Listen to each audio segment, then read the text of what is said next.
ඔන්න එකේ විෂන් කෑකට ගියා නම් ඉවරයිනේ. විෂන් කෑ විශ්වාසනීය දැක්ම.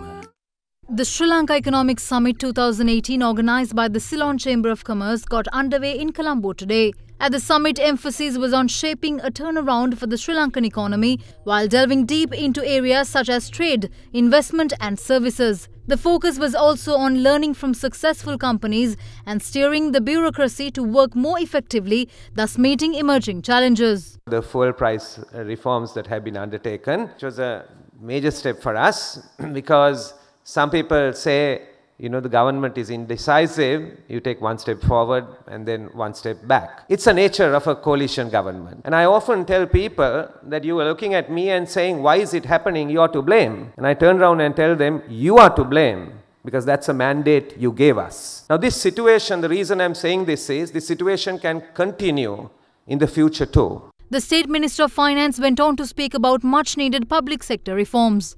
There are certainly implementation issues, lots of hiccups on implementation, right? So public sector reform, I think with the next mandate, the new president's number one, in my view, number one objective for the new president with a mandate has to be public sector reform.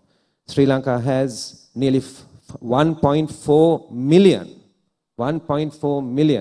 that is in the public sector and in the defense forces. But that is a major reform, the single biggest reform that will have to be undertaken, because if we don't undertake that reform, we need a new constitution. The moment you use the word constitution, people think that's something to do with the war in the north. We need a new constitution because we just need to say we have 25 ministries and no more.